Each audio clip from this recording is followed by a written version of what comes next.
Hi, welcome to Hydrotech, located on 2434 Kingston Road in beautiful downtown Scarborough, Ontario.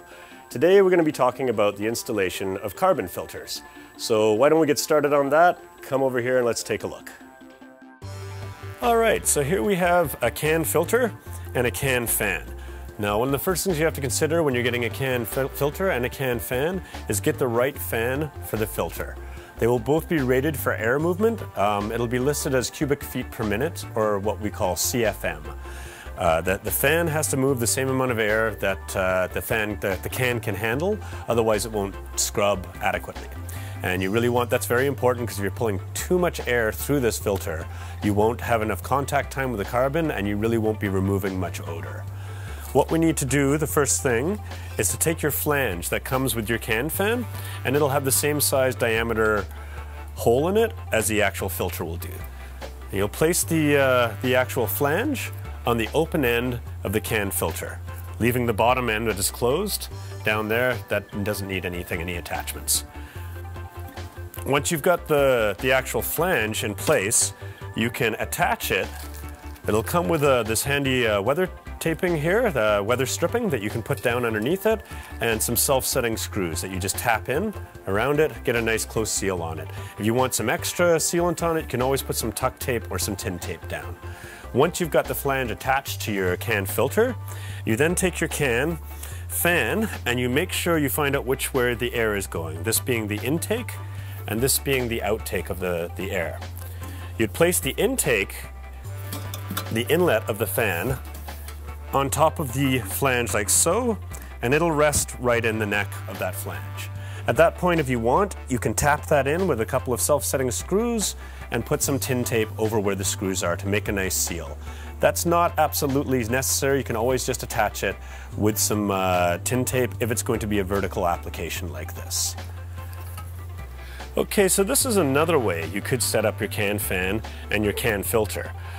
Some people will not be mounting the fan directly into the flange and having the flange then directly attached to the can. The flange will always be attached and sealed to the actual can filter itself.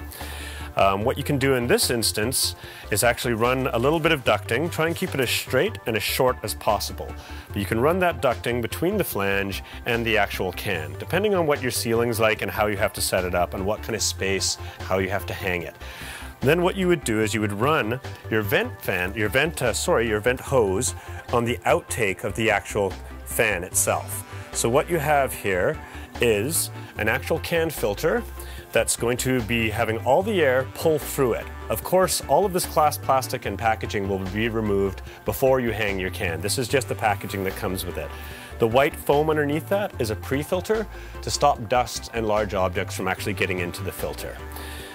When you have your actual hose going from the can filter to the intake of the fan, it forces all the air in the room must be pulled through this filter. It has no other way. It has to, just due to the laws of physics. You're making a vacuum basically and sucking it through this carbon, which is then cleaning it. It goes through your actual ducting to the fan.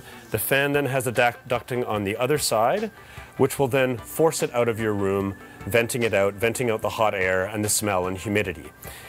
The reason this would be set up this way would be that you don't really have the space or just the way things are laid out in your room. It just won't work the other way with it actually attached to the actual can, the fan being attached to the can. Now, something about this vent hose that's good to know is that these little crimps in here, these little crinkles, will cause the air to be baffled a bit, which will slow it down and tumble it a bit. So the straightest you can pull it like this, the shortest length of run you can have, and the least curves and turns in it, the most efficient your air movement will be. If you have to make any kind of turns in your vent hose when you're moving it out of your room, moving the air out of your room with it, try and keep it in curves and twists. Try very hard to avoid 90-degree angles.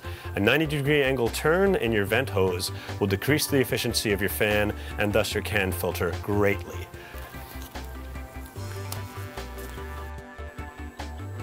I hope you found that informative.